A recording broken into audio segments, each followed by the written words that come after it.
Por que querer não é suficiente? Você já parou para pensar por que você quer tanto mudar de vida, mas não começa? Talvez você queira empreender, talvez queira sair do CLT, talvez queira fazer algo diferente com a sua própria capacidade. E o mais estranho é que você não é preguiçoso, você trabalha, você estuda, você consome conteúdo, você pensa sobre isso. Mesmo assim, alguma coisa não anda.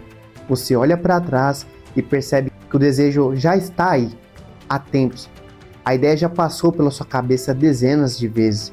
Você já salvou vídeos, já anotou planos, você se imaginou vivendo outra realidade. E mesmo assim, o primeiro passo nunca acontece do jeito que deveria. Ou acontece e logo morre.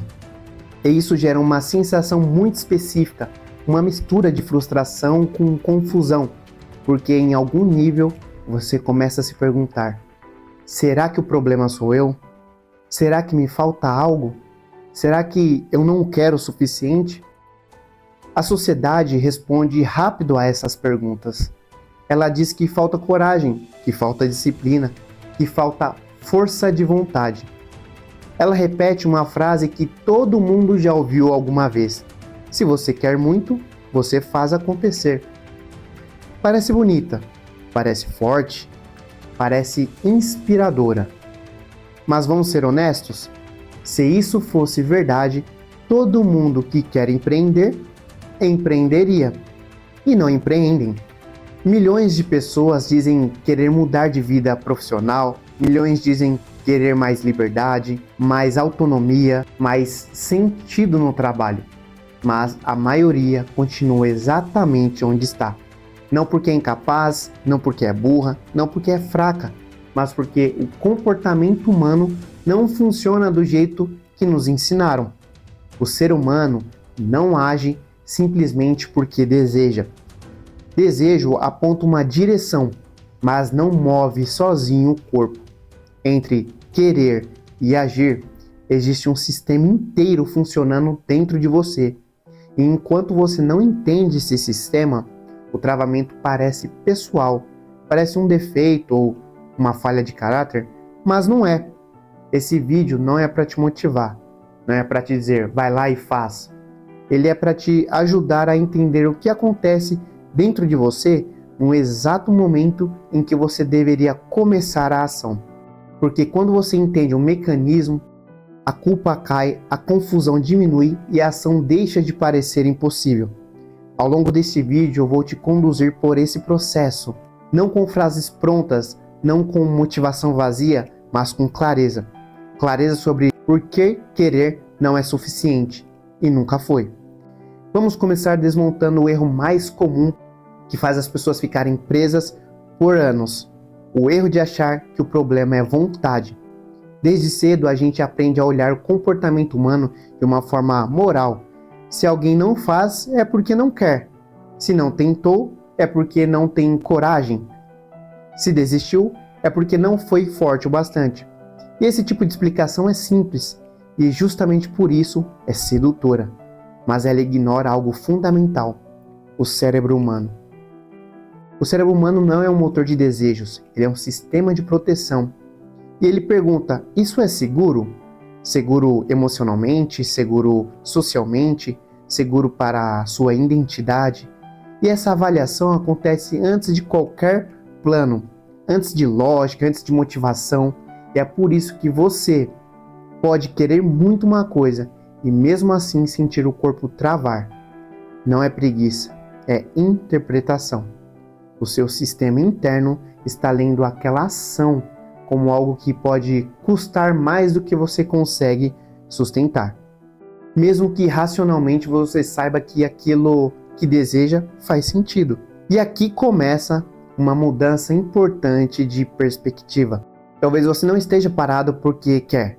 Talvez você esteja parado porque internamente a ação ainda não parece viável de ser sustentada. E isso muda tudo. Se o problema fosse falta de vontade, a solução seria simples: querer mais. Mas se o problema é a forma como seu sistema interno avalia a possibilidade de agir, então estamos falando de outra coisa. Estamos falando de processos psicológicos, não de defeitos pessoais. A partir daqui, a pergunta deixa de ser por que eu não faço e passa a ser o que exatamente está sendo avaliado dentro de mim antes da ação acontecer. E é isso que vamos começar a destrinchar agora. Porque antes de qualquer passo externo, existe uma decisão sendo formada, ou não. Vamos entrar no primeiro conceito-chave, que separa quem apenas deseja de quem realmente começa. O nome disso é intenção.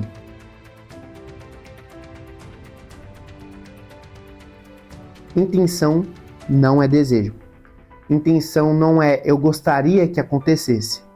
Intenção é o grau de compromisso real que uma pessoa tem em tentar insistir e sustentar uma ação, mesmo quando ela começa a gerar custo. Não é um pensamento bonito, não é um sonho bem formulado, não é uma ideia interessante, é uma prontidão interna para agir. É uma decisão formada antes da ação. E é por isso que duas pessoas podem dizer a mesma frase, eu quero empreender, mas só uma começa. Porque por trás da frase, o que existe é um nível diferente de intenção. E aqui entra algo fundamental, a intenção não nasce sozinha, ela é construída, ela se forma a partir de algumas avaliações internas. E uma das estruturas mais conhecidas para explicar isso mostra que a intenção é influenciada principalmente por 3 fatores. Atitude, como você avalia o comportamento. Norma subjetiva, o que você sente que o seu ambiente espera. E controle comportamental percebido, o quanto você acredita que consegue executar. Em se tratando de empreendedorismo, muitos estudos acrescentam mais fatores que levam à intenção. O desejo de fato, a viabilidade percebida no mundo real e a autoconfiança para sustentar o processo. E como esses fatores se encaixam e respondem ao problema? Por que algumas intenções viram ação e outras morrem antes de começar? Eu te explico, vamos por partes. O primeiro fator, como eu falei, é a atitude. Atitude não é ação, atitude é a avaliação. É a pergunta silenciosa: empreender vale a pena para mim?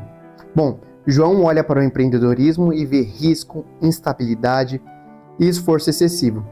Maria olha para a mesma realidade e vê oportunidade, crescimento, liberdade. Nada mudou no mundo, mudou a interpretação. Isso é atitude. E a atitude pesa mais do que parece, porque se internamente você avalia que o custo é maior do que o benefício, o seu sistema interno já começa a frear. Depois de atitude entra o desejo. Desejo é um componente emocional, é o quanto aquela mudança mexe com você. Mas aqui tem um detalhe: desejo pode ser intenso sem ser suficiente. Você pode desejar muito algo e nunca agir. E isso não te faz incoerente, te faz ser humano, porque o desejo empurra, mas não sustenta. Então entra a viabilidade. A viabilidade responde: isso funciona no mundo real? Esse tipo de negócio existe? Alguém vive disso? É possível para pessoas comuns? Quando a resposta é sim, a ideia ganha peso. Só que existe um detalhe crucial. Algo ser possível no mundo não significa que pareça possível para você. Então você se questiona: eu consigo? E esse é o ponto em que tudo começa a ficar sério. Porque agora o cérebro está estimando a sua capacidade de sustentação. E aí aparece o que a psicologia chama de controle comportamental percebido, que na prática vira: eu dou conta? Eu sei fazer? Eu tenho recursos? Se der errado, eu aguento? E repara, essas perguntas raramente são respondidas com fatos. Elas são respondidas com percepção. É por isso que uma pessoa com menos recursos começa e a outra com mais recursos não começa. Porque não é só sobre recurso, sobre a leitura interna. No empreendedorismo isso aparece em frases como: agora não é o momento, quando sobrar tempo eu começo, preciso me preparar mais. Às vezes até existe um problema real, mas muitas vezes isso é a crença de incapacidade que que você tem de si mesmo. Não é a realidade de fato. E aqui entra outro fator, a autoconfiança situacional. A autoconfiança aqui não é autoestima, não é eu sou incrível, não é pensamento positivo. É a confiança de que você consegue sustentar o processo quando vier erro, crítica, exposição, incerteza. Sem isso, o cérebro entra em modo de proteção. Então até aqui, olha o sistema. Atitude. Vale a pena? Desejo. Eu quero mesmo? Viabilidade.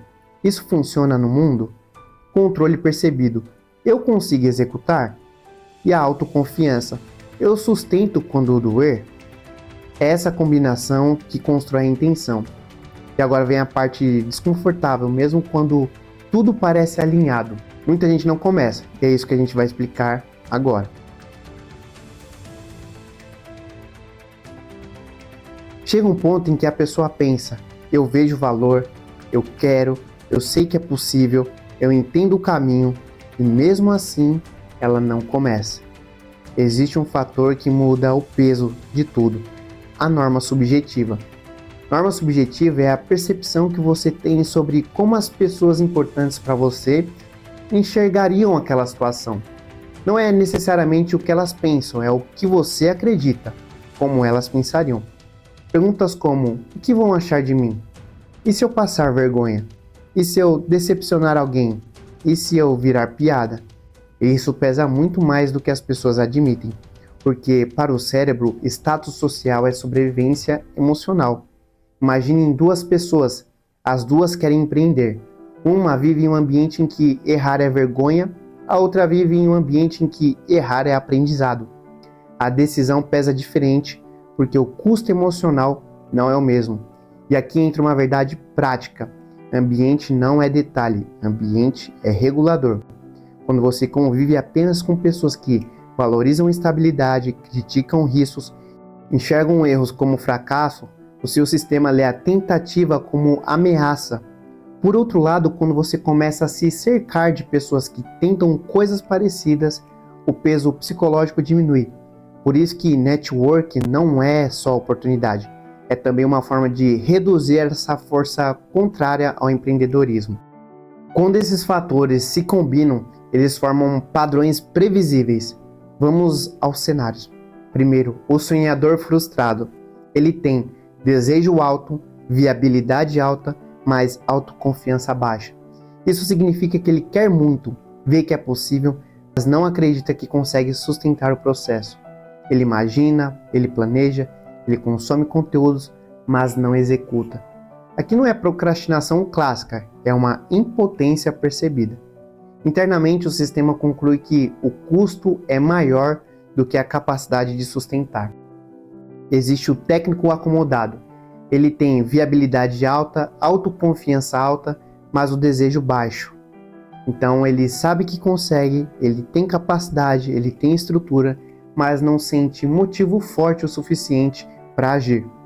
Não é um medo paralisante, é conforto, sem urgência emocional. Portanto, a ação não acontece. Existe a falsa intenção. Ele tem um desejo verbal alto, viabilidade instável e um compromisso baixo. Então ele fala sobre planos, se imagina no futuro, mas quando a ação se aproxima, ele recua. A intenção existe no discurso, mas não na decisão. Existe aquele que é o travado funcional. Ele tem um desejo alto, uma viabilidade alta, uma autoconfiança condicional. Ele só se sente pronto se tudo estiver perfeito, se houver controle, se houver garantia. Como isso não acontece, então ele entra em paralisia por análise. E tem aquele que é o executor sustentado. Ele tem desejo alto, viabilidade clara, mas autoconfiança suficiente. Não perfeita, suficiente. Então ele sente desconforto, mas confia que consegue lidar com o erro. Crítica, incerteza, então ele age. E agora vem a síntese. Você não trava porque você quer. Você trava quando, no momento de agir, o cérebro conclui que o custo emocional e social é maior do que a sua capacidade percebida de sustentar. O cérebro não pergunta se isso é importante. Ele pergunta se isso é importante para você agora. E entender isso muda tudo, porque muda a forma como você se enxerga. Você para de se chamar de fraco, preguiçoso, incoerente e começa a enxergar o sistema. Se você se viu em algum desses cenários, comenta aqui qual mais se parece com você. E lembre-se da pergunta: o que acontece dentro de mim no exato momento em que eu deveria agir? E é isso que vamos explorar nos próximos episódios.